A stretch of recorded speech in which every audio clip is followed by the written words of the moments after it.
أعوذ بالله من الشيطان الرجيم. بسم الله الرحمن الرحيم.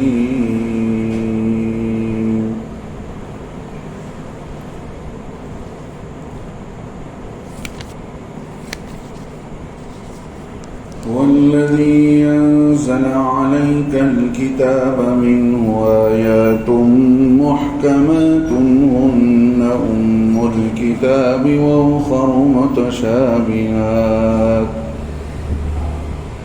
فأما الذين في قلوبهم زيغ فيتبعون ما تشابه منه ابتغاء الفتنة وابتغاء تأويله وما يعلم تأويله إلا الله والراسخون في العلم يقولون آمنا به كل من عند ربنا وما يذكر إلا أولو الألباب.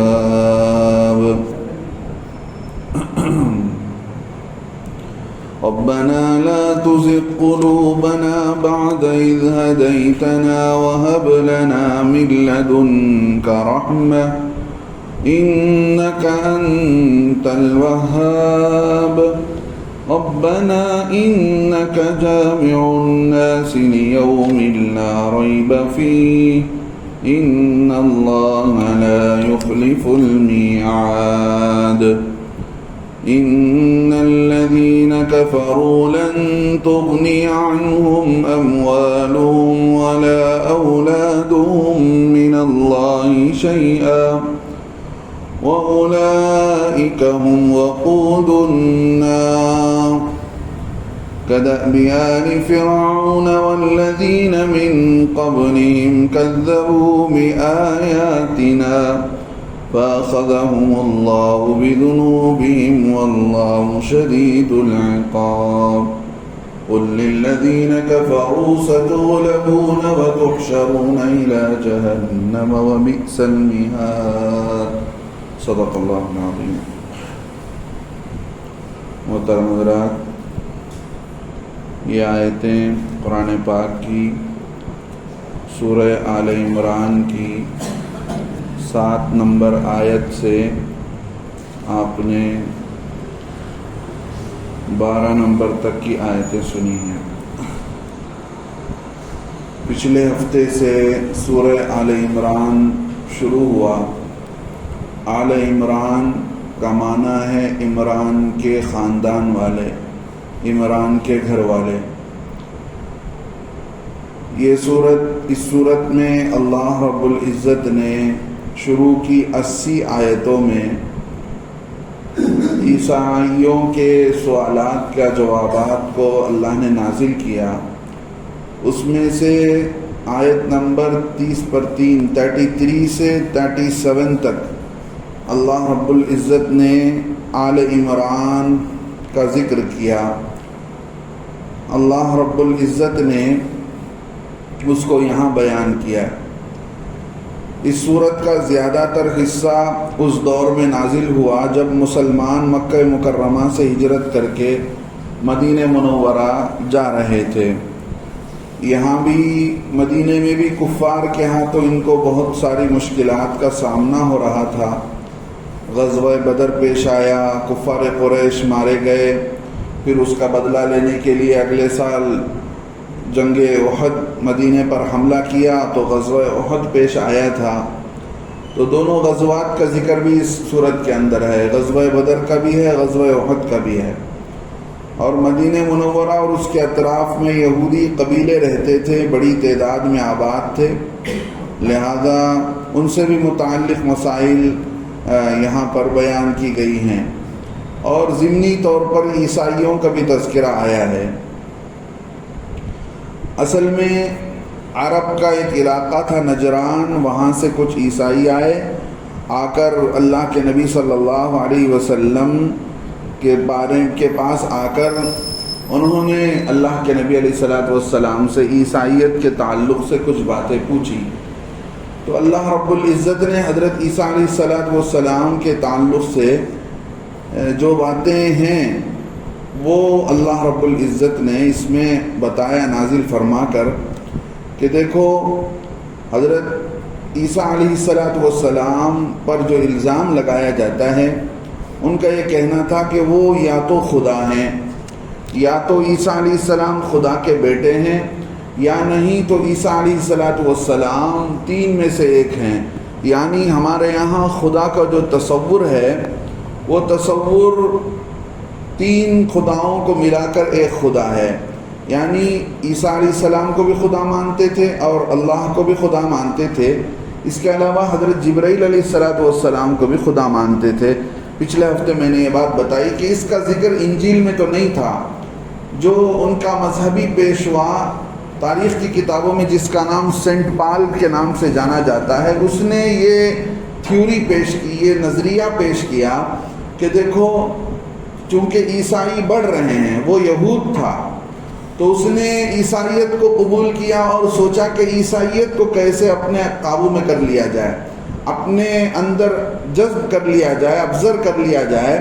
اس کے لیے اس نے یہ تھیوری چھوڑی کہ بھئی تم عیسیٰ علیہ السلام کو مانتے ہو تو عیسیٰ علیہ السلام کے ساتھ ساتھ تم جو ہے اللہ کو بھی مان لو، جبرائیل کو بھی مان لو۔ اس طرح کر کے ہمارا اور ان کا گویا عیسائیت اپنی شکل پر باقی نہیں رہے گی۔ کہنے کا مطلب یہ ہے کہ عیسائی بھی خالص موحد تھے، اللہ کو ایک مانتے تھے، اللہ کی ہی عبادت کرتے تھے۔ لیکن جب سے یہ مسئلہ شروع ہوا کہ عیسائیوں نے اللہ کے ساتھ ساتھ حضرت عیسیٰ علیہ السلام کو بھی خدا ماننا شروع کیا اور حضرت جبرائیل علیہ السلام کو بھی خدا ماننا شروع کیا، اس طرح کر کے ان کے اندر شرک پرستی شروع ہوئی اور وہاں سے وہ اپنے اصلیت سے ہٹتے چلے گئے۔ تو اللہ رب العزت نے ان آیتوں کا ذکر اس صورت کے اندر اتار کر بتایا کہ دیکھو یہ صورت جو بھی پڑھے گا اسے سمجھ میں آ جائے گا کہ ان کے ذہن و دماغ میں کیا باتیں بھری ہوئی ہیں اللہ کو لے کر، حضرت عیسیٰ علیہ السلام کو لے کر، اور حقیقت کیا ہے۔ عمران یہ حضرت مریم علیہ السلام کے والد تھے، تو ان کا بھی ذکر اس صورت کے اندر ہے۔ تو اس اعتبار سے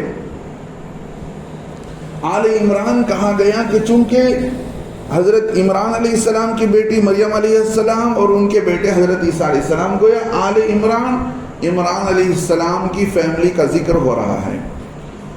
تو اللہ رب العزت نے ان کے جواب میں یہ آیتیں اتاری جو پچھلے آپ حضرات کے سامنے اللہ رب العزت نے پچھلے ہفتے مجھے بیان کی گئی، کہ جس میں اللہ رب العزت نے بتایا کہ دیکھو اللہ وہ ہے جو جس کے علاوہ کوئی عبادت کے لائق نہیں ہے، وہ زندہ ہے اور ساری چیزوں کو تھامے ہوئے ہے، جبکہ عیسیٰ علیہ السلام اٹھا لیے گئے ہیں آسمانوں پر اور وہ زندہ ہیں اور قریب ان کو موت بھی آئے گی۔ تو اللہ کیسے ہو سکتے ہیں عیسیٰ علیہ السلام، جبکہ سارے انبیاء بشر ہوتے تھے تو عیسیٰ علیہ السلام بھی بشر ہیں۔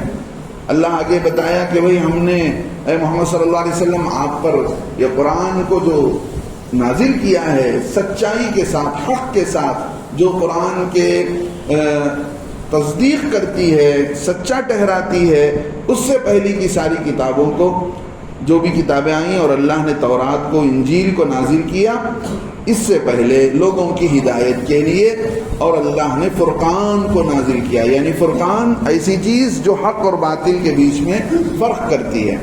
اللہ نے بتایا کہ جو لوگ اللہ سے کفر کرتے ہیں انہی لوگوں کے بارے میں بتایا گیا، چونکہ یہ لوگ آئے تھے، بڑے بڑے لوگ تھے، سردار قسم کے لوگ تھے۔ ان میں ایک پادری تھا ان کا ابو حارثہ علقمہ کے نام سے، ابو حارثہ ابن علقمہ، اور دوسرے سردار تھا اور ایک مشیر خاص تھا۔ اس طرح تین آدمیوں نے بیٹھ کر اللہ کے نبی صلی اللہ علیہ وسلم سے سوالات کیے تھے۔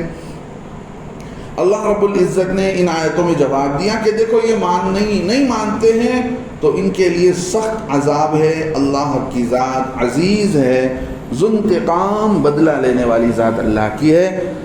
اور آگے اللہ بتایا کہ اللہ رب العزت سے کوئی چیز چھپی ہوئی نہیں ہے، اللہ رب العزت سے کوئی چیز چھپی نہیں ہے، جبکہ عیسیٰ علیہ السلام کا علم تو محدود ہے، اللہ کے سامنے جیسے کوئی چیز چھپی ہوئی نہیں ہے، ایسی صفت تو عیسیٰ علیہ السلام کی نہیں ہے۔ یہ سارے سوالات انہوں نے کیے تو اللہ کے نبی علیہ السلام نے اس صورت کو سامنے رکھ کر ان کے جوابات دیے کہ دیکھو عیسیٰ علیہ السلام کو علم کلی تھا کہ نہیں تھا؟ انہوں نے کہا بالکل نہیں تھا۔ آپ کو معلوم ہے؟ تو انہوں نے کہا ہم کو معلوم ہے۔ تو اللہ رب العزت کو علم کلی ہے، ایسا کیسے ہو سکتا ہے کہ جو ذات خدا بھی ہو اور اسے علم کلی نہ ہو؟ تو وہ مانتے گئے۔ اسی صورت میں آگے اللہ رب العزت نے حضرت ابراہیم، اللہ کے نبی علیہ السلام نے ان سے یہ بھی کہا، اللہ رب العزت ماں کے پیٹ میں تصویر بناتا ہے بچی کی شکل بناتا ہے، تو یہ ذات تو اللہ کی ہے، یہ اختیار کہاں سے حضرت عیسیٰ علیہ السلام کو حاصل ہے؟ اب چونکہ اللہ نے قرآن کے اندر عیسیٰ علیہ السلام کو دو تعبیر کیا،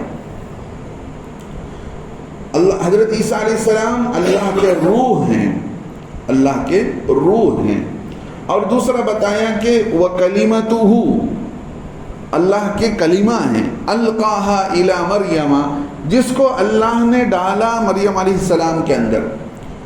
تو ان دونوں باتوں کو لے کر یہ لوگ سامنے والوں کو یہ غلطی میں ڈالنے لگے۔ دیکھیے، ایک ہے قرآن کے اندر جو آیتیں اللہ رب العزت نے بیان کی ہیں، ان میں سے دو قسم ہیں، اچھی طرح سنیں گے آپ کو سب بات سمجھ میں آئے گی۔ ایک وہ آیتیں جو بالکل جس کا معنی مطلب واضح ہے، صاف طور سے اس کو سمجھا جا سکتا ہے، جس کو آیات محکمات کہا جاتا ہے، اور کچھ آیات متشابہات ہیں جن کا معنی اور مطلب صاف طور سے بیان نہیں کیا گیا ہے۔ اب ان کو بھی سمجھنا ہے۔ جو باتیں متشابہات ہیں، جن کے معنی کو اللہ نے واضح طور سے بیان نہیں کیا ہے، مثال کے طور پر حضرت عیسیٰ علیہ السلام اللہ کے کلمہ ہیں، اللہ کے روح ہیں، اس کو ایک حد تک ہی ہم سمجھ سکتے ہیں ہمارے ذہن کے مطابق، لیکن اس کا پورا مطلب اگر کسی کو سمجھنا ہے تو اللہ کسی کو اپنا خاص علم دے تو وہ تو سمجھ سکتا ہے، لیکن ہر آدمی اس کا معنی مطلب سمجھ نہیں سکتا۔ تو ایک تو یہ ہے کہ اللہ رب العزت نے حضرت عیسیٰ علیہ السلام کی حیثیت کو کھول کر بیان کیا۔ ایک جگہ بیان کیا ان مثل عیسیٰ عند اللہ کمثل آدم، عیسیٰ علیہ السلام کی مثال تو آدم علیہ السلام کی طرح ہے، صاف بات ہے۔ جیسے آدم انسان، حضرت عیسیٰ علیہ السلام انسان، جیسے آدم نبی، حضرت عیسیٰ علیہ السلام بھی نبی۔ اب یہاں ایک جگہ اللہ بتاتے ہیں کہ دیکھو حضرت عیسیٰ علیہ السلام اللہ کے کلمہ ہیں، اللہ کے روح ہیں۔ اب جو آیتیں ایسی ہیں جس کا معنی مطلب اللہ ہی کو ہے، اب اس کو سمجھنے میں مفسرین کرام اور اہل سنت والجماعت کا یہ طریقہ رہا ہے کہ اس کو آیات محکمات، یعنی جن آیتوں میں صاف بیان کیا گیا ہے اس کو سامنے رکھ کر سمجھا جائے۔ اب اللہ کا کلمہ اور اللہ کا روح کیا چیز ہے؟ اس کا علم اللہ ہی کو ہے، اللہ ہی جانتے ہیں کہ اللہ کا کلمہ اور اللہ کا روح کیا ہے۔ تو اب اللہ نے ایک جگہ بتا دیا کہ عیسیٰ علیہ السلام عام انسانوں کی طرح ہیں، تو اب یہ بات سمجھ لی جائے گی، اس کے سمجھنے میں زیادہ اپنے ذہنوں کو نہیں لگایا جائے گا۔ لیکن ان لوگوں نے کیا کیا؟ جو لوگ نجران سے آئے تھے، سمجھ رہے ہیں، جو لوگ نجران سے آئے تھے عیسائی، ان لوگوں نے کیا کیا؟ ان لوگوں نے کہا کہ دیکھو قرآن کے اندر عیسیٰ علیہ السلام کو اللہ کا روح کہا گیا ہے، اللہ کا کلمہ کہا گیا ہے، اس کا مطلب یہ ہے کہ یہ اللہ کے بیٹے ہیں۔ سمجھ رہے؟ ایک ہی آیت ہے لیکن اس سے غلط معنی مراد لے رہے ہیں، جو معنی کہ اس سے سمجھا نہیں جا سکتا۔ تو آیات متشابہات، جو آیتیں جس کا معنی مطلب کلیئر سے بیان نہیں کیا گیا، واضح انداز سے بیان نہیں کیا گیا، وہاں پر اسی کو سامنے رکھ کر سمجھا جائے گا جہاں پر واضح طور سے سمجھا گیا ہے، اور اس کا حقیقی معنی اللہ کے علم میں چھوڑ دیا جائے گا کہ اللہ کو معلوم ہے کہ روح اللہ کا کیا مطلب ہے، کلمت اللہ کا کیا مطلب ہے۔ یہی مفسرین سے منقول ہے۔ لیکن اس سے ہٹ کر اگر کوئی کسی کو غلطی میں ڈالتا ہے، مغالطے میں ڈالتا ہے، شکوک پیدا کرتا ہے، سامنے والے کے ذہن کے اندر شک پیدا کرتا ہے، تو سمجھا جائے گا کہ اس کے دل کے اندر کجی ہے، ٹیڑھا پن ہے، اسی وجہ سے یہ غلط راستے پر جا رہا ہے اور لوگوں کو بھی غلط راستے پر لا رہا ہے۔ تو چونکہ ان لوگوں کے سامنے انہوں نے اللہ کے نبی حضرت عیسیٰ علیہ السلام کے بارے میں سنا اور سن کر غلط معنی بیان کیا، تو اللہ کے نبی صلی اللہ علیہ وسلم کے سامنے یہ بات کہہ کر چلے گئے۔ اللہ نے آیتیں اتار کر نازل کر کے بتایا، هو الذی انزل علیک الکتاب، اے نبی علیہ السلام اللہ کی ذات وہ ہے جس نے نازل کیا ہے آپ پر کتاب کو، قرآن مجید کو۔ اب قرآن مجید میں کیا ہے؟ منہ آیات محکمات، کہ ان میں قرآن کے اندر وہ ہیں آیات محکمات، یعنی وہ آیتیں جن کے اندر اللہ نے صاف طور پر اپنا فیصلہ سنایا ہے اور اس کو کھول کر بیان کیا ہے۔ آیات محکمات جس کے اندر اللہ رب العزت نے صاف طور سے معنی کو سمجھایا، معنی کو بتایا کہ اس کا یہ معنی ہے، اس کا یہ مطلب ہے۔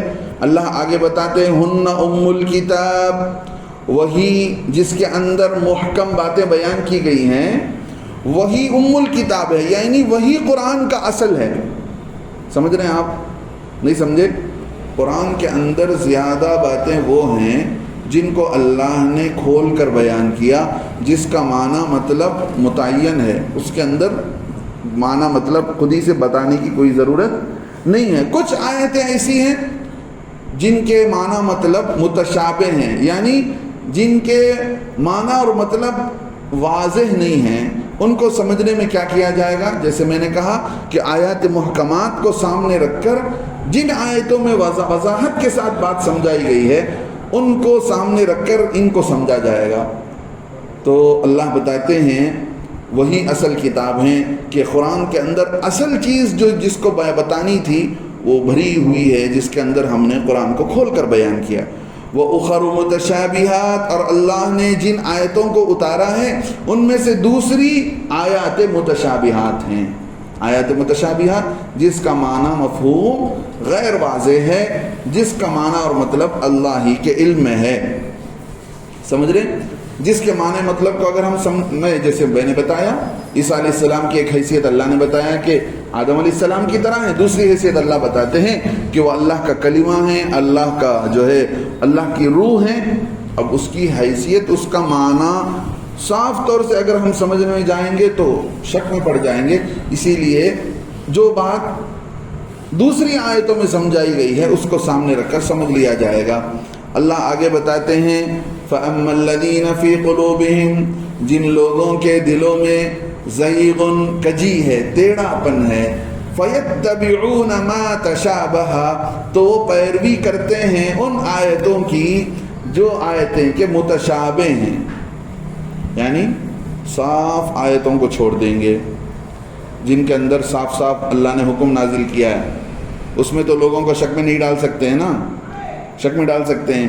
جن میں اللہ نے صاف طور سے بیان کیا اس میں تو لوگوں کو شک میں نہیں ڈال سکتے ہیں۔ عیسائیوں نے کیا کیا؟ ان آیتوں کو چھوڑ دیا جس میں اللہ نے بتایا کہ عیسیٰ علیہ السلام کی حیثیت آدم علیہ السلام کی طرح، ان آیتوں کو تو چھوڑ دیا، لیکن اللہ رب العزت نے جن آیتوں میں بتایا کہ اللہ کا کلمہ ہے، اللہ کی روح ہے، ان آیتوں کو اٹھا کر بتایا کہ دیکھو عیسیٰ علیہ السلام بھی اللہ کے بیٹے ہیں، عیسیٰ علیہ السلام بھی اللہ کے بیٹے ہیں، اللہ کا کلمہ ہے، کا مطلب یہ ہے اللہ کے بیٹے ہیں۔ اللہ بتاتے ہیں جن لوگوں کے دلوں میں کجی ہے، ٹیڑھا پن ہے، وہ پیروی کرتے ہیں ان آیتوں کی جو آیتیں کہ متشابہ ہیں، غیر واضح ہیں۔ کیوں؟ ان کا مقصد کیا ہے؟ ابتغاء الفتنتی، گمراہی پھیلانے کی نیت ہوتی ہے۔ کیا کیا نجران کے لوگوں نے؟ اللہ کے نبی علیہ السلام کی ساری باتیں سمجھ میں آ جانے کے باوجود بھٹک گئے۔ جو باتیں سمجھائی گئی ہوں اس کو چھوڑ کر جو باتیں غیر واضح ہیں ان کو اٹھا کر بتایا کہ دیکھو یہی مطلب ہے اللہ کا کہ اللہ کے بیٹے ہیں۔ تو اللہ انہی کے بارے میں بتاتے ہیں فَيَتَّبِعُونَ، یہ پیروی کرتے ہیں ان آیتوں کی جو متشابہ ہیں، ابتغاء الفتنتی، منہ ابتغاء الفتنتی، فتنہ پھیلانے کے غرض سے، وابتغاء تأویلہ، اور معنی معلوم کرنے کی وجہ سے ان کو معنی مطلب سمجھ میں آ گیا کہ یہ غیر واضح ہے، یہ واضح ہے، اس میں کلیئر طور سے بتایا گیا، اس میں نہیں بتایا گیا. سمجھ رہے ہیں؟ پڑھے لکھے کو سمجھانا رستے سے بھٹکانا مشکل ہے کہ ان پڑھ کو پڑھے لکھے آدمی کو راستے سے بھٹکانا مشکل ہے، ان پڑھ کو آسان ہے. تو ایسے ہی تو ان لوگوں نے کیا کیا، جو چیز سمجھ میں نہیں آ سکتی ہے انسانوں کے، اس کو اٹھا کر غلط سلط معنی بیان کیا. عیسائیوں کے تعلق سے کہہ رہا ہوں. اللہ رب العزت بتاتے ہیں وَابْتِغَاءَ تَأْوِيلِ وَمَا يَعْلَمُ تَأْوِيلَهُ إِلَّا اللَّهُ، نہیں جانتا ہے کوئی ان کا معنی مطلب سوائے اللہ کے. اللہ بتاتے ہیں کہ لوگوں دیکھو قرآن کے اندر کچھ آیتیں ایسی ہیں، کچھ آیتیں متشابہات. حضرت عمر رضی اللہ عنہ نے بتایا ایک زمانہ آئے گا لوگ قرآن کی متشابہ آیتوں کو لے کر گمراہی پھیلاتے پھریں گے. قرآن کے معنی مطلب وہی ہے جو سمجھا گیا، لیکن ایسا نئے نئے اسکالرز ایسے پیدا ہو گئے ہیں، قرآن کے اندر سے نیا نیا مطلب نکالتے ہیں. لوگ سمجھتے ہیں بھئی کیا بات ہے، آج تک کسی نے ایسی بات نہیں کہی، کیا نئی نئی تحقیق بیان کر رہے ہیں. ان کا نالج تو دیکھو، ان کی پہنچ تو دیکھو، ان کا علم تو دیکھو. نہیں ہے. قرآن و حدیث کو سمجھا جائے گا ہمارے اسلاف کی سوچ کو لے کر. دیکھیے جن کے سامنے قرآن اتارا گیا کون تھے؟ بولو بھائی. جن لوگوں کے سامنے قرآن اتارا گیا وہ کون لوگ تھے؟ ہم تھے کہ صحابہ تھے؟ رضی اللہ عنہم کے سامنے قرآن اتارا گیا. اب صحابہ رضی اللہ عنہم نے اس بات کو سمجھایا کہ قرآن کا یہ معنی، اس آیت کا یہ مطلب ہے، اس آیت کا یہ مطلب ہے. اور صحابہ سے جن لوگوں نے علم حاصل کیا وہ مفسرین کرام تھے، ائمہ اعظام تھے. پھر ان کے شاگردوں نے ان ساری چیزوں کو جمع کیا، تفسیر کو جمع کیا، حدیثوں کو جمع کیا. سمجھ رہے ہیں؟ تو اگر ایسی بات ہے تو پھر اللہ رب العزت نے جو چیزیں بیان کی ہیں اس کو انہی اعتبار سے سمجھا جائے گا، جیسے بتایا گیا اسی کے اعتبار سے سمجھیں گے. نئی شوشے نہیں نکالے، نیا شوشہ نہیں نکالا جائے گا. سمجھ رہے ہیں؟ اللہ کے نبی صلی اللہ علیہ وسلم نے فرمایا ایک زمانہ آئے گا یأتونکم بأحادیث، کہ تمہارے پاس ایسی احادیث لوگ لا کر بیان کریں گے، ایسا معنی مطلب لا کر بیان کریں گے ما لم تسمعوا انتم ولا آباؤکم، جس کو تم نے نہ سنا نہ تمہارے باپ دادا نے سنا. ایسی نئی باتیں. سمجھ رہے ہیں؟ سارے لوگ قرآن ہی سے بھٹکتے ہیں. عیسیٰ علیہ السلام کو ماننے والے یہ بھٹکے کیسے بھٹکے؟ یہ لوگ قرآن ہی سے بھٹکے تھے. قرآن کو سمجھنے میں اگر وہ ہٹتے ہیں اپنے بڑوں سے، نبی کے مطلب سے، صحابہ نے جو بیان کیا، اپنے اسلاف نے جو بیان کیا اس سے ہٹتے ہیں تو بھٹک جاتے ہیں، نئی بات لا کر بیان کرتے ہیں. اللہ بتاتے ہیں والراسخون فی العلم، اور علم میں جو لوگ مضبوط ہیں، راسخین فی العلم کہتے ہیں جن کے بعد مضبوط علم ہوتا ہے قرآن کا، حدیث کا. قرآن کا مطلب یہ نہیں کہ بھئی صرف قرآن کی میننگ سمجھ میں آ گئی، قرآن کو ورڈز بائی ورڈز پڑھ لیا گیا تو ہم اس قرآن کو سمجھ لیں گے. ٹھیک ہے، جن آیتوں میں قرآن نے اللہ آخرت کو بیان کیا، جنت دوزخ کو بیان کیا، وہ تو سمجھ میں آ جائے گا. لیکن جن آیتوں کے اندر اللہ رب العزت نے احکامات اتارے ہیں، حکم نازل کیا، روزے کا، زکوٰۃ کا، حج کا، پردے کا، اور جو ہے حجاب کا، طلاق کا، خلع کا، جن احکامات جن آیتوں میں بیان کیا گیا ہے وہ کیسے سمجھیں گے؟ وہاں تو بھٹک جائے گا آدمی. وہاں تو اپنے سے بڑوں کو دیکھنا پڑے گا کہ وہ لوگ کیا سمجھے تھے. جن لوگوں کے سامنے قرآن اتارا، ان لوگوں سے جنہوں نے علم حاصل کیا، وہ لوگ کیا سمجھے، یہی تو دیکھا جائے گا. خود جا کر سمجھے گی بھئی ہم کو کسی استاد کی ضرورت نہیں، ہم ہی سمجھ لیں گے، تو پھر آدمی راستہ بھٹک جائے گا. اللہ بتاتے ہیں والراسخون فی العلم، جن کے پاس مضبوط علم ہوتا ہے وہ سمجھ لیتے ہیں. یقولون، وہ کہتے ہیں آمنا بھی، ہم ایمان لاتے ہیں اس پر. کس پر؟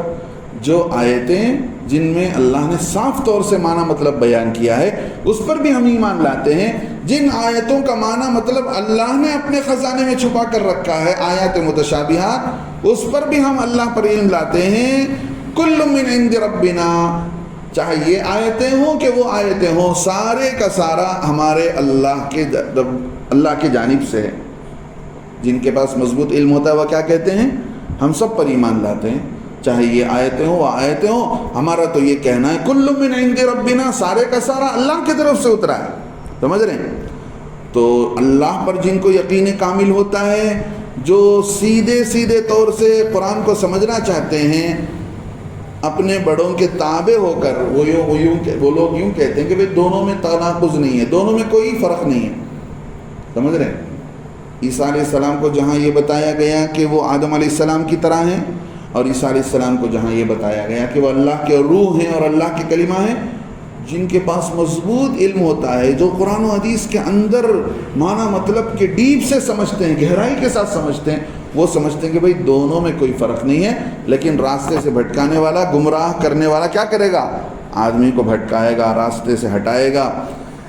وَمَا يَذَّكَّرُ إِلَّا أُولُو الْأَلْبَابِ، اللہ فرماتے ہیں نصیحت حاصل نہیں کرتے اس قرآن سے مگر وہ جن کو سمجھ دی گئی ہے. جس کو سمجھ دی گئی ہے، تو کیا معنی مطلب ہوا؟ جن کو اللہ نے عقل سلیم دیا ہے، سمجھ دی ہے، وہی قرآن کو سمجھ سکتے ہیں. دنیا کیا کہتی ہے؟ جن کے پاس سمجھ ہے وہی مال کماتے ہیں. بہت ٹیلنٹ ہے بھائی، وہ مال کما رہا ہے. بہت ٹیلنٹ نہیں ہے، زیادہ لکھ کر لے آیا ہے اللہ کے پاس سے، زیادہ کما رہا ہے. جو کم لکھ کر لایا وہ کم کما رہا ہے. تو عقل اور سمجھ کا تعلق دین سے ہے. دنیا تو اپنے روزی تقسیم کے بقدر ملتی ہے. جن لوگوں کے دل میں یہ بات اتری ہوئی ہوتی ہے کہ اللہ ہی نے سارا قرآن اتارا ہے، تو ساری باتیں اللہ کی طرف سے ہیں، سب پر ہم ایمان لاتے ہیں، سب پر ہم یقین کرتے ہیں. وہ کیا دعا کرتے ہیں؟ ربنا لا تزغ قلوبنا. اللہ کے نبی صلی اللہ علیہ وسلم کے بارے میں لکھا ہے کبھی کبھار امت کو سنانے کے لیے امت یہ اللہ سے دعا کرنے والی بن جائے. اللہ کے نبی صلی اللہ علیہ وسلم یہ دعا پڑھتے تھے. کیا دعا پڑھتے تھے؟ یا مقلب القلوب ثبت قلبی علی دینک، اے دلوں کے پھیرنے والی ذات، میرے دل کو جما دیجئے آپ کے دین پر. سمجھ رہے ہیں؟ سن رہے بھائی؟ جو لوگ سوتے ہیں ان کو بھی اٹھا دیں. سمجھ رہے ہیں؟ تو یا مقلب القلوب ثبت قلبی علی دینک، کہ اللہ کے نبی علیہ السلام کی، تو ہم کو بھی دعا مانگنا چاہیے. تو وہی مطلب یہاں بیان کیا ہے قرآن کے. ربنا، اے ہمارے رب، لا تزغ قلوبنا، تو ہمارے دلوں کو مت پھیرنا، بعد اذ ہدیتنا، ہمارے دلوں کو ہدایت دے دینے کے بعد. ہمیں ہدایت مل گئی، راستہ مل گیا، پھر اے اللہ تو ہمیں راستے سے مت ہٹا، راستے سے مت بھٹکا. سمجھ رہے ہیں؟ اللہ کے نبی صلی اللہ علیہ وسلم کی حدیث ہے، حضرت ابو موسیٰ اشعری اور حضرت عائشہ رضی اللہ عنہ دونوں روایت کرتے ہیں. فرمایا دل کی مثال، قلب کی مثال چکیل میدان میں، صاف میدان میں دل ایسا ہے جس گویا کہ صاف میدان ہے، اس میں دل ہے جس کو ہوائیں ادھر سے ادھر کر رہی ہیں، ادھر سے ادھر کر رہی ہیں. یعنی انسان کا دل کیا ہوتا ہے؟ صاف ہوتا ہے، لیکن دنیا اسے کھینچتی ہے، شیطان اسے اپنی طرف کھینچتا ہے، اور فرشتے اسے روک لگاتے، میں نہیں جاننا ہے. فرشتے اپنی طرف کھینچتے ہیں. ہاں سمجھ رہے ہیں؟ اللہ رب العزت بتاتے ہیں لا تزغ قلوبنا بعد اذ ہدیتنا، اے ہمارے رب ہمارے دلوں کو مت پھیرنا ان کو ہدایت، ہمیں ہدایت مل جانے کے بعد. وَهَبْ لَنَا مِن لَّدُنْكَ رَحْمَةً، اللہ کی ذات کیا ہے؟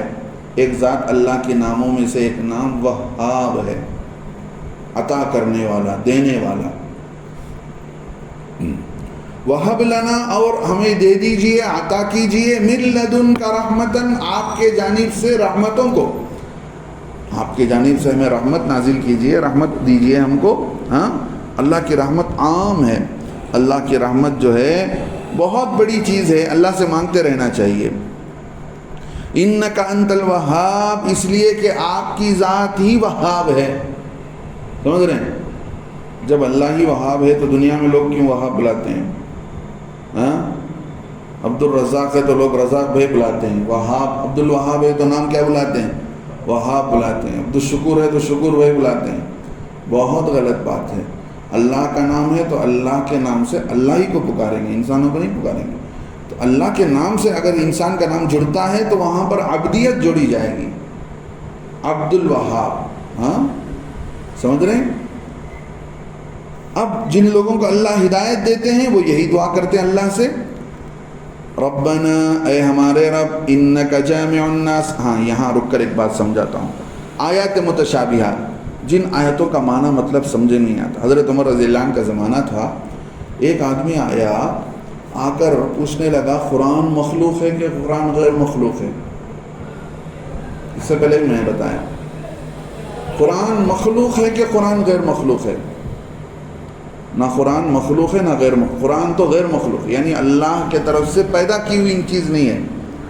مخلوق کا مطلب یہ ہے کہ اس کے اندر تبدیلی آ سکتی ہے. سمجھ رہے ہیں؟ مخلوق کا مطلب اس کے اندر تبدیلی آ سکتی ہے، لیکن اللہ کی طرف سے جو قرآن اتارا گیا ہے وہ وحی ہے، وہ وحی الہی ہے، کلام اللہ ہے. کلام اللہ غیر مخلوق، ان کتابوں کے اندر لکھا ہوا ہے اللہ کا کلام غیر مخلوق ہے. تو ایک نیا قصہ اٹھانے لگا. مخلوق اگر مان لیں گے تو مخلوق کے جیسے شروعات ہے اس کا ختم بھی ہے. مخلوق پیدا بھی ہوتی ہے اور مر بھی جاتی ہے. اس کے اندر زمانے کے اعتبار سے فرق آتا ہے، گرمی سردی، اور مخلوق کا کوئی بھروسہ نہیں ہوتا. لیکن اللہ کا کلام اس تصور سے نہیں سمجھا جا سکتا. اللہ کا قرآن غیر مخلوق ہے، وہی ہے، اللہ کا کلام ہے. اب یہ سوال کرنا تھا. حضرت عمر رضی اللہ عنہ لے کر اس کو ہاتھ پکڑ کر حضرت علی کے پاس لے کر آئے. حضرت علی نے فرمایا سنا. حضرت علی سے کہنے لگے سنو یہ کیا کہتا ہے. تو حضرت علی نے سنا تو حضرت علی رضی اللہ عنہ نے فرمایا امیر المؤمنین یہ آپ کی خلافت کا زمانہ ہے، اگر میری خلافت کا دور ہوتا تو میں اس کی چمڑی ادھیڑ دیتا. یہ بات کہی حضرت علی رضی اللہ عنہ. سمجھ رہے ہیں؟ تو یہ اس زمانے میں بھی ایسے لوگ پیدا ہوئے جو لوگوں کو کیا کرتے تھے، شک میں ڈالتے تھے. جو چیز ضرورت بے ضرورت کی باتیں ہوتی ہیں، آج بھی کچھ لوگ ٹیڑھے میڑھے سوال کرتے رہتے ہیں جس کی ضرورت نہیں ہوتی ہے. ادھر ادھر کی ہانکنے کے لیے بات کرتے رہتے ہیں، لوگوں سے پوچھتے رہتے ہیں اس کا مطلب کیا ہے، اس کا مطلب کیا ہے. سمجھ رہے ہیں؟ حضرت عیسیٰ علیہ السلام، حضرت موسیٰ علیہ السلام کی دادی کا نام کیا تھا، ان کے ساس کا نام کیا تھا. سمجھ رہے ہیں؟ اس طرح کی بات بے جا ضرورت سوال کرتے رہتے ہیں. اللہ ہر سوال کا جواب نہیں دیا جاتا. پہلی بات تو یہ ہے ہر سوال کا جواب نہیں دیا جائے گا. ہر سوال کا جواب دینے کے لیے اللہ کا حکم بھی نہیں ہے کہ بھئی آدمی کے ہر سوال کا جواب دیا جائے. سمجھ رہے ہیں؟ اب ایک آدمی تھا جس کا نام سبیغ لکھا ہے. سبیغ مدینے میں آیا اور اس نے متشابہات قرآن کے معنی میں پوچھنے لگا لوگوں سے متشابہات قرآن کیا چیز ہے. ہاں حضرت عمر رضی اللہ عنہ نے بلایا اس کو. متشابہات قرآن کا مطلب یہ سمجھو قرآن کی وہ آیتیں جس کا معنی اللہ ہی کے علم میں ہے، جس کو اللہ نے صاف طور سے بیان نہیں کیا ہے اور اس کو سمجھنے کا حکم بھی نہیں دیا کہ بھئی اس کو سمجھیں گے تبھی آپ کامل مسلمان ہوں گے، ایسا بھی نہیں. تو اللہ رب العزت حضرت عمر رضی اللہ عنہ نے بلا کر بتایا کہ ایک زبردست کھجور کی لکڑی تیار کی اور اس کو پوچھا کہ بھئی کون ہو. اس سے پوچھنے لگے کہ بھئی تم کون ہو. تو اس نے کہا کہ بھئی میں جو ہے سبیغ ہوں، میں اللہ کا بندہ سبیغ ہوں. حضرت عمر رضی اللہ عنہ نے بتایا میں اللہ کا بندہ عمر ہوں. ہاں پھر جو ہے وہ کھجور کی لکڑی سے ایسا مارا، اس کا برا حال کر دیا. لکھا ہے کتابوں میں اس کا سر پھٹ کر اس کے سر سے خون بہنے لگا. وہ زبان سے کہنے لگا اے عمر مجھے بخش دیجئے، میرے ذہن میں جو گندگی بھری ہوئی تھی وہ سب نکل گئی. سمجھ رہے ہیں؟ تو فتنہ پرور جو جہاں بھی پیدا ہوتے ہیں لوگوں میں شکوک شبہات ڈالنے والے قرآن کو لے کر، دین کو لے کر، ہاں بعض لوگ ہوتے ہیں نئے نئے سوالات کرتے ہیں. آج لوگ مسجد میں آ کر نماز پڑھنا مشکل ہے. جو لوگ مسجد کو آتے ہیں ان کو پوچھتے ہیں کہ بھئی تم محمدی نماز پڑھتے ہو کہ ابو حنیفہ کی نماز پڑھتے ہو. سمجھ رہے؟ گویا اس کا مطلب یہ ہوا کہ ابو حنیفہ رحمۃ اللہ علیہ نے جو قرآن و حدیث کو سامنے رکھ کر جو نماز کا طریقہ بتایا وہ نعوذ باللہ محمد صلی اللہ علیہ وسلم کے طریقے سے ہٹ کر ہے. یہی تو مطلب ہے. ہاں آپ ویجیٹیرین کھائے ہیں کہ نان ویجیٹیرین کھائے ہوں، کیا مطلب ہے؟ ویج الگ ہے، نان ویج الگ ہے. سوال ہی غلط ہے. تو ایسے لوگ ہیں لوگوں کے ذہن میں شکوک ڈالتے رہتے ہیں. تو ایسے لوگوں کا علاج کر دینا چاہیے. ایسے لوگ بیماری کو نہیں پالنا چاہیے. بیمار پھوڑے پھنسی کو پالتے رہیں گے تو کیا ہوگا؟ ایک نہ ایک دن پھٹے گا تو اندر سے گندگی نکلے گی. تو اللہ رب العزت بتاتے ہیں ربنا، تو یہ لوگ جن کے پاس علم ہوتا ہے، مضبوط علم ہوتا ہے، وہ اللہ سے دعا کرتے ہیں ربنا، اے ہمارے رب، انک جامع الناس، آپ تو لوگوں کو جمع کرنے والے ہیں، لیوم، اس دن، لا ریب فیہ، جس دن کے واقع ہونے میں کوئی شک نہیں، قیامت کا دن، جس دن سارے انسانوں کو جمع کیا جائے گا. یعنی ان عیسائیوں کو جواب دیا جا رہا ہے کہ تم شک میں پڑے ہوئے ہو، حالانکہ اللہ رب العزت نے ہدایت دی ہے، اس ہدایت پر جم جاؤ. یہ نبی، یہ وہی ہیں جن کو تمہاری کتاب کے اندر نشانی بتائی گئی ہے، ان کی بات کو سن لو. اور ورنہ تو کیا ہے، ایک دن جس دن اللہ جمع کریں گے، اس دن کے آنے میں کوئی شک نہیں ہے، اور اس دن تمہیں حساب کتاب دینا پڑے گا. ان اللہ لا یخلف المیعاد، اللہ تعالیٰ اپنے وعدے سے خلاف ورزی نہیں کرتے. ان الذین کفروا، اب اللہ رب العزت بتاتے ہیں کہ دیکھو جن لوگوں نے کفر کیا، جن لوگوں نے کفر کیا، اصل میں اس آیت کے پس منظر میں ایک قصہ بیان کیا گیا. وہ جو قبیلہ نجران کا یہاں آیا تھا عیسائیوں کا اللہ کے نبی علیہ السلام کی خدمت میں، جب وہ قبیلہ نکلا تھا اس میں اس کے گھوڑے کو ٹھوکر لگا. یعنی جو تھا ابو حارثہ ابن علقمہ، جس خچر پر سوار تھا، اس کو ٹھوکر لگا. تو جیسے ٹھوکر لگا اس کے خچر کو، تو اس نے بد دعا دی. اس نے، اس کے بھائی نے جس کا نام کرز ابن علقمہ لکھا ہے، اس نے بد دعا دی تعیس العبد، یعنی وہ آدمی جو دور میں پڑا ہوا ہے، جس کے پاس ہم جا رہے ہیں، وہ ہلاک ہو جائے. تو وہ آدمی اس کا بھائی تھا کرز ابن علقمہ. یہ ابو حارثہ نے فوراً اسے بد دعا دی تعیس امک، تیری ماں ہلاک ہو جائے، یعنی اپنی ماں ہی پر بد دعا دینے لگا. تو اس نے کہا کیا مطلب ہے؟ اس نے کہا کہ تجھے پتہ نہیں ہے جس ذات کے پاس ہم جا رہے ہیں، محمد رسول اللہ صلی اللہ علیہ وسلم، ان کو تو بد دعا دے رہا ہے، حالانکہ ان کی ذات تو کھلی ہوئی کتاب ہے، انجیل میں ان کی نشانیاں بیان کی گئی ہیں، وہ تو سچے نبی ہیں. تو وہ پوچھنے لگا پھر شک و شبہ کا، تم شکوک و شبہات کیوں لے کر جا رہے ہو؟ تم کو وہاں جا کر ایمان لانا چاہیے، تم جا کر کیا کر رہے ہو؟ ٹیڑے میڑے سوال کرنے جا رہے ہو. تو اس نے کہا کہ بھئی دیکھ، بات اصل میں یہ ہے، ہم کو بہت سارے مالداروں نے مال سے نوازا ہے، سمجھ رہے؟ لِأَنَّ هَؤُلَاءِ الْمُلُوكَ اُعْطُونَا أَمْوَالًا كَثِيرًا، ہمارے بہت سارے لوگوں نے ہمیں مالا مال کیا، بادشاہوں نے ہمیں بہت مال دیا. وَأَكْرِمُونَا، ہماری بہت عزت سے ہمیں نوازی ہے. اگر ہم محمد صلی اللہ علیہ وسلم پر ایمان لاتے ہیں، لو آمنا محمد صلی اللہ علیہ وسلم لَأَخَذُوا مِنَّا كُلِّ هَذِهِ الْأَشْيَاء، تو جو کچھ انہوں نے دے رکھا ہے سب چھین لیں گے ہم سے. تو اللہ نے اس کے پس منظر میں آیتیں اتاری، ان الذین کفروا، جن لوگوں نے کفر کیا، لن تغنی عنہم، سمجھ رہے ہیں، جن لوگوں نے کفر کیا وہ سمجھتے ہوں گے کہ ان کے مال اور اولاد ان کو اللہ سے بچا لیں گے.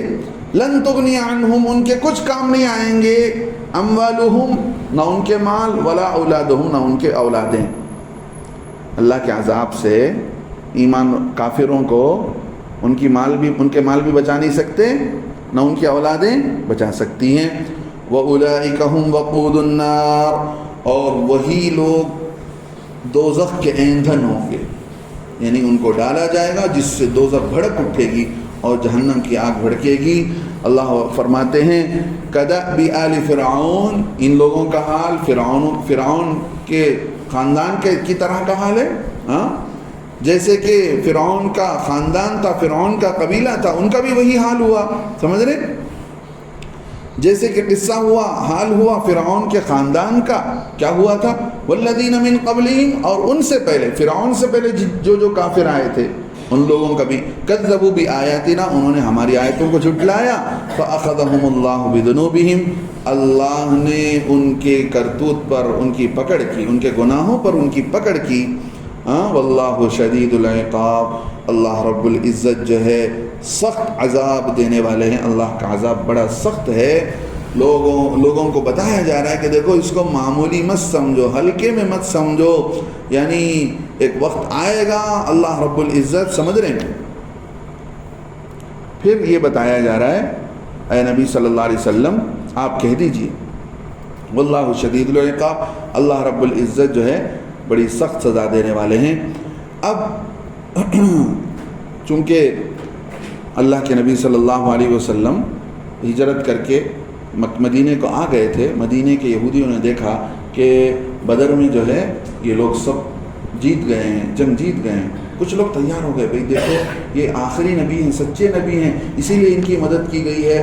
313 یہ تھے، وہ 1000 تھے، تو ان کی 3000 تھے، تو ان کی پھر بھی ان کی مدد ہوئی ہے، تو ضرور ان پر ایمان لانا چاہیے۔ کچھ لوگوں نے ان کو روکا، لوگوں رکو دیکھتے ہیں کیا ہوگا، سمجھ رہے ہیں، آگے دیکھیں گے، کیا معلوم آگے جا کر بات بدل جائے گی، ان کی مدد ہٹ جائے گی۔ پھر آگے اللہ کا امتحان لینا تھا۔ غزوہ احد میں مسلمانوں کو مارے گئے، مسلمان بظاہر شکست ہوئی، اب ان لوگوں کے اندر اور ہمت آ گئی، مدینہ کے یہودیوں کے اندر، اور بغاوت شروع ہو گئی، سمجھ رہے ہیں، اور بغاوت شروع ہو گئی۔